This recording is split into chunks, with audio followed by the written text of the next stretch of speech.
Good morning. We're going to continue our study about the rapture of the church and talk about there's many misunderstandings about the rapture.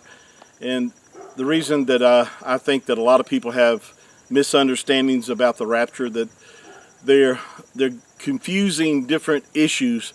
I've stated in the past that the rapture and the second coming of the Messiah, most people have or at least think that the rapture and the second coming are one and the same event, and they're not. They're two different events separated by about 7 years time frame. The rapture taking place 7 years prior to the second coming of the Messiah, simply because the time frame of Daniel's 70th week, which is a period of 7 years, will begin, I believe, after the rapture happens, simply because the way that the scripture is laid out, as far as being a time of judgment coming upon the earth, just as the Messiah described as the days of Noah, so shall the coming of the Son of Man be. Immediately after Lot was taken out, judgment fell. The moment that Yahuwah shut the door for the Noah and his family, judgment came. So there's a pattern here that reflects that judgment, and of course this 7 year time frame is not only Daniel's 70th week, but it's also referred to as Jacob's trouble or Israel's trouble.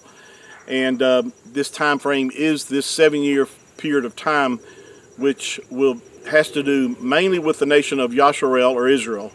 And the church age as we know it will end at the rapture. And so the church is a mystery that was hidden in the Tanakh or the Old Testament, that wasn't really revealed until later, as the Apostle Paul revealed that the church is a mystery. The church consists of, and when I use the word church, that's just an English word. It has nothing to do with the meaning. The meaning of itself means an assembly or a set apart group of people. The Greek word is ekklesia, but the Hebrew word is kahel. And the Messiah, Yahushua, mentioned that he was going to build his assembly upon the fact of who he was. And for those that would put their faith, whether they be a Jew or Gentile, who would put their faith and trust in the Messiah, and who recognized him, who he was, as the Apostle Peter in Matthew chapter 16 said, "Thou art the Mashiach, the Son of the living Elohim." And so Yahushua said, "But upon this revelation, I will build my church, and the gates of hell shall not prevail against it." So he's been building his assembly, or his set-apart ones, during this time frame. And of course I've mentioned that the church began on the day of Shavuot, or Pentecost, and it will actually end at the rapture of the church. Now there'll be people still saved during the tribulation, or this 7 year time frame, but they aren't part of the church. They will be what I refer to as tribulation saints, or people that have come to faith in the Messiah during this time frame. The nation of Yasharel or Israel, this will be a time frame of testing for them. It'll be a time that 1/3 of the nation of Israel will come to recognize the Messiah as Yahushua as being their Messiah. They will embrace him, they will call upon him, and he will come and rescue them from the nations that we've come against them at the Battle of Armageddon.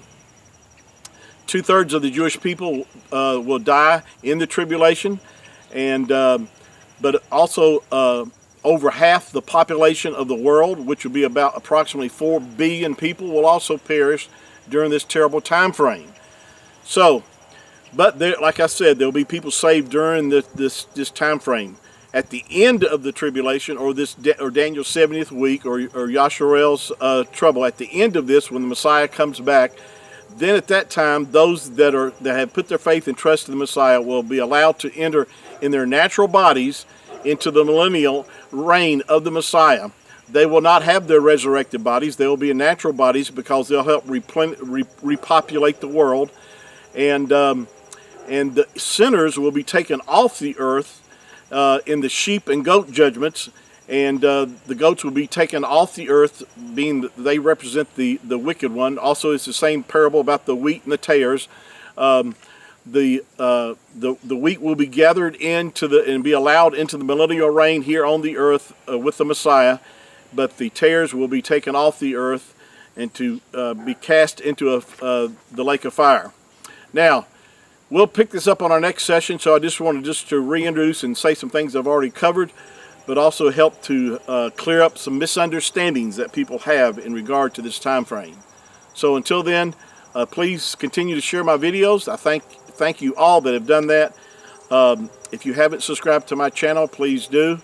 And again, I keep mentioning the fact is that there's over 1,300 videos that I've done on different topics that you can make yourself available to and be blessed by those too. And until then, until next time, shalom.